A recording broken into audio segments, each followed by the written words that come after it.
Sharing Michigan with the world, this is WDEE TV News for this Wednesday, May 28, 2014. I'm Michael G. Nastros reporting. In our top story, Washtenaw County has applied for a grant towards redeveloping the General Motors powertrain plant in Ypsilanti Township's West Willow neighborhood into a connected vehicle testing facility. Redevelopment of the plant could result in the creation of up to 7,800 new jobs in the skilled trades and research sectors, according to the grant proposal. Washtenaw County Administrator Verna McDaniel wrote in a letter to the U.S. Department of Transportation included with the grant application that the nearly $1 million requested would fully fund the planning needed to develop an advanced automotive technology testing and development facility focused on connected and automated vehicle technologies. Such a facility currently does not exist in the United States.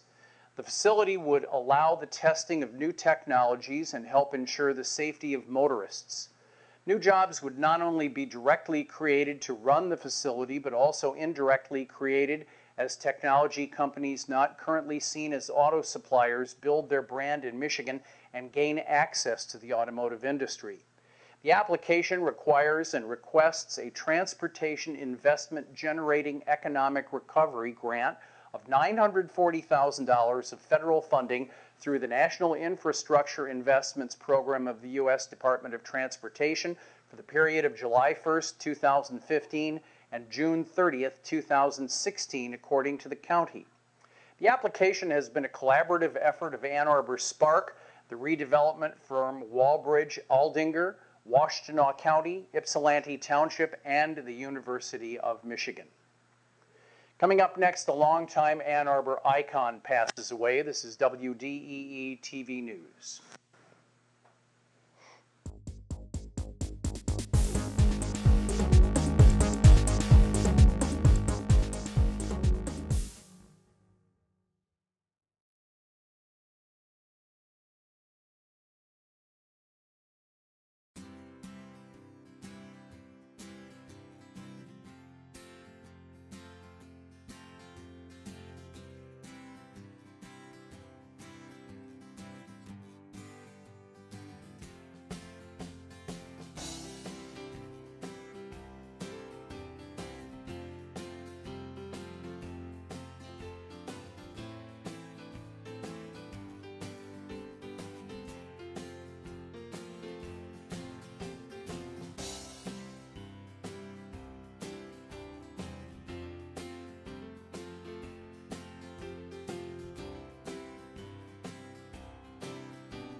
The Ann Arbor restaurateur, whose name became synonymous with hospitality, classic food, and prime rib, has passed away.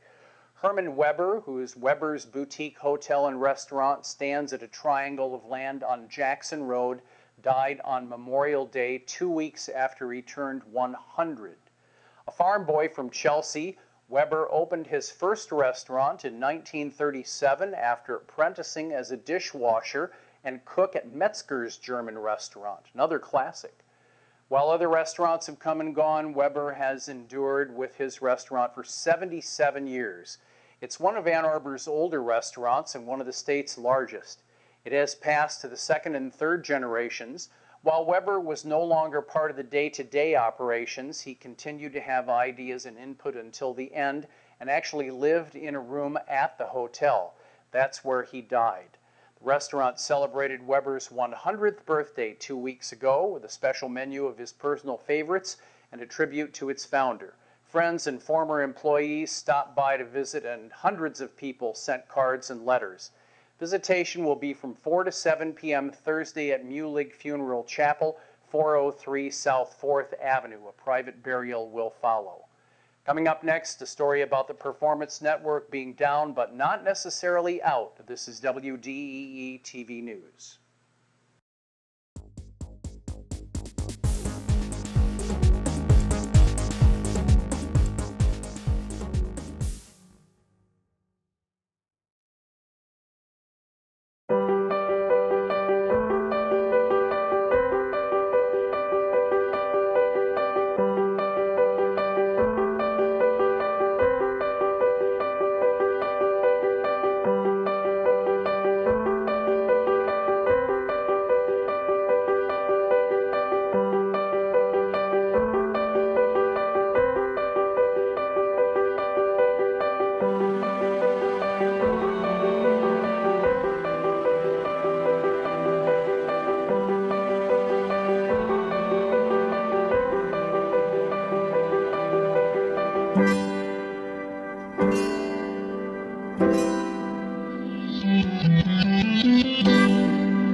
The Thursday, May 23rd announcement that Ann Arbor's Performance Network Theater, located at 120 East Huron Street, came as a shock to performers, patrons, and staff members who were told to remove all of their personal items while locks on the doors were being changed. Remaining performances of Richard III, starring Carla Millarch, the theater's associate artistic director as Shakespeare's Evil King, have been canceled, along with the entire 2014-2015 season. Millarch believes the theater's financial shortfall may be as much as $250,000. About half of its operating budget comes from ticket sales. The theater has been operating without a lot of cash reserves, stated Ron Maurer, president of Performance Network's board of directors. Maurer also expressed that if state support decreases, grants they were hoping for don't come through, or a show doesn't sell as well as they might have hoped, it can have a cumulative effect. The theater is not dissolving operations. They are being suspended. They're also not going bankrupt. All performers will be paid up through last weekend.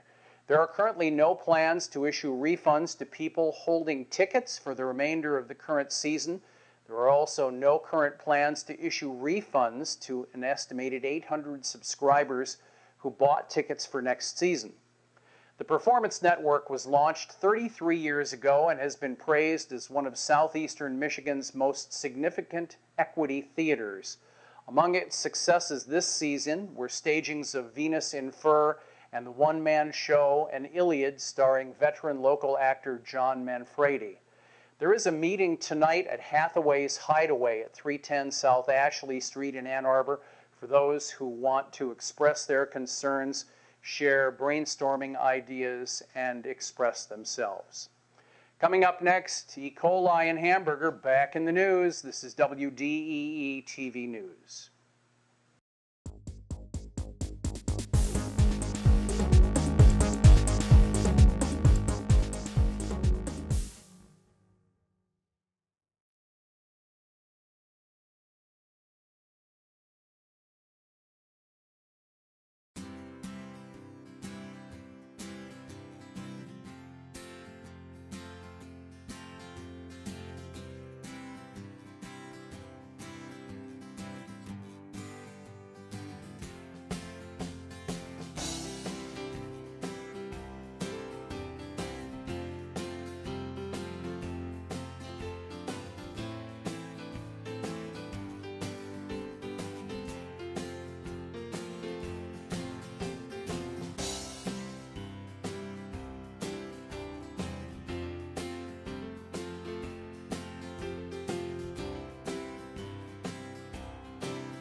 In more news from WDEE TV.com for this Wednesday, May 28, 2014, a lawsuit has been filed against the Detroit business that recalled 1.8 million pounds of ground beef possibly contaminated with E. coli on the behalf of a Kalamazoo woman who became ill.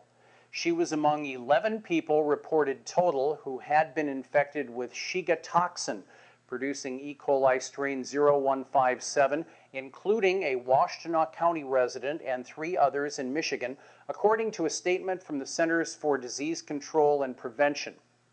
4 others became ill in Ohio, and there was also a case each in Massachusetts and Missouri. Rachel Taminga was hospitalized with the E. coli infection linked to the nationwide recall of ground beef from Wolverine Packing Company, according to the lawsuit. That lawsuit describes that she became ill in late April after eating meals with ground beef from 2 separate restaurants, one in Farmington. The lawsuit states the ground beef she consumed from at least one of these restaurants can be traced back to the recalled products. She is seeking at least $25,000 through the lawsuit.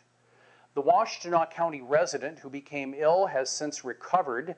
Nobody who has been reported ill has died or developed the severe E. coli infection complication known as hemolytic uremic syndrome. In each of the cases in Michigan, an adult between 20 and 41 years old began showing symptoms from April 22nd to May 1st. A statement from the Michigan Department of Community Health, about 60% of the 11 who became ill were hospitalized.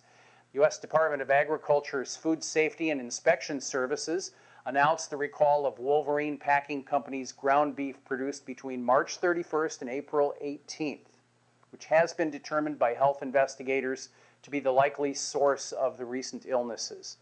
The MDCH advises anyone who has symptoms and has recently consumed ground beef should consult their doctor and ask about being tested for the E. coli infection. Coming up next, Rick Snyder signs a modified bill for minimum wage. This is WDEE TV.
Governor Rick Snyder wrapped up a long day of debate on Tuesday by signing into law legislation that will raise Michigan's minimum wage to $9.25 an hour by 2018 and link future increases to inflation.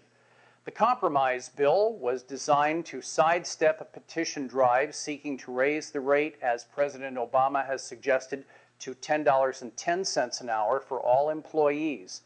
Activists are expected to turn in signatures Wednesday, but because the new law repeals the old one, the potential ballot proposal could be rendered moot.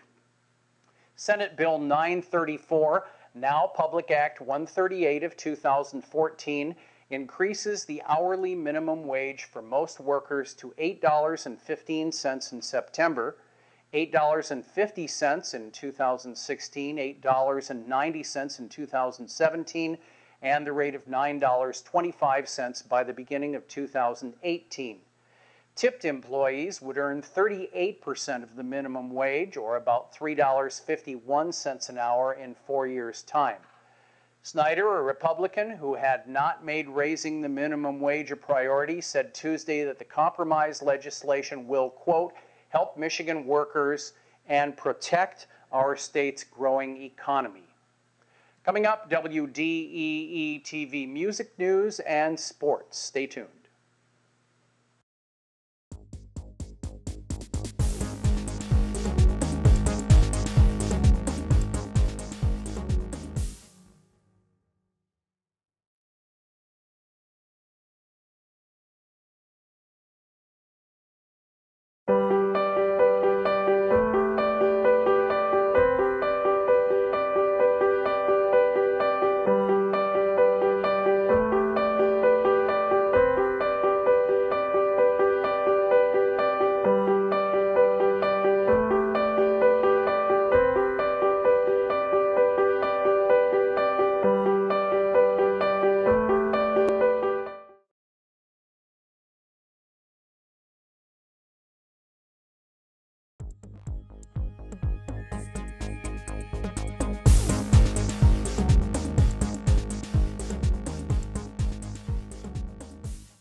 In WDEE TV music news, saxophonist Andrew Bishop received the formal notification of a promotion to Associate Professor of Music with tenure at the University of Michigan in Ann Arbor.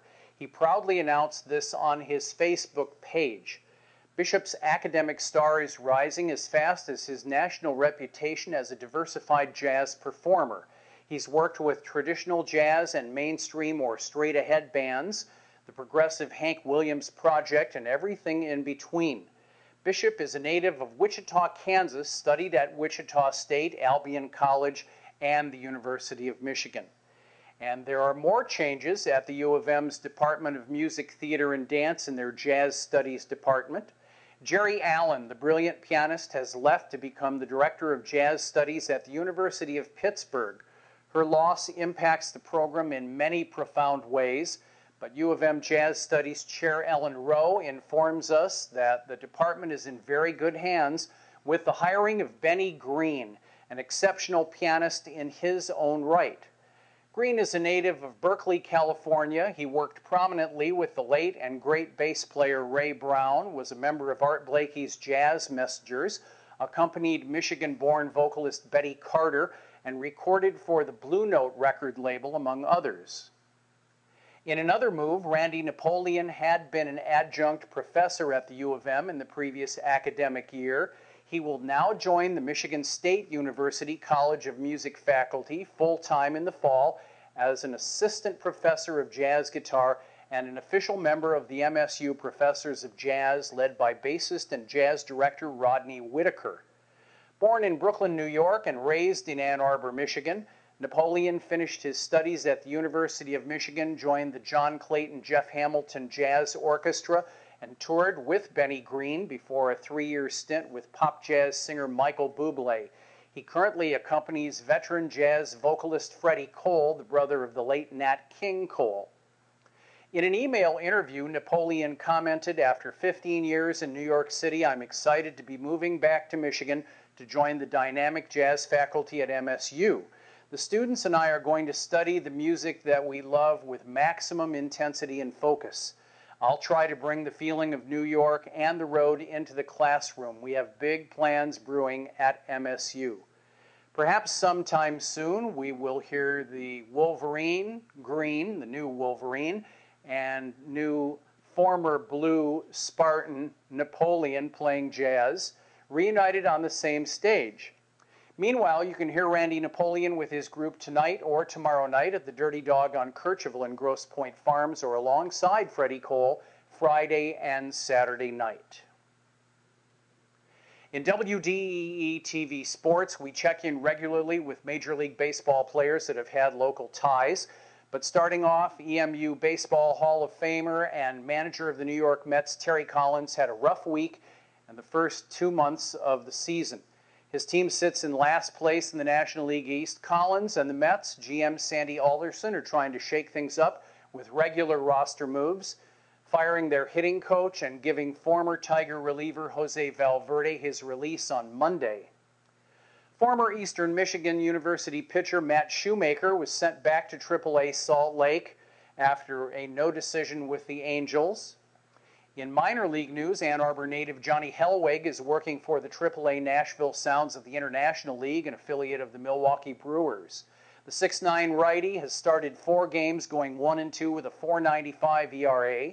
Salina High School standout and former University of Michigan star Bobby Korecki is trying to get back to the bigs after several cups of coffee with different teams.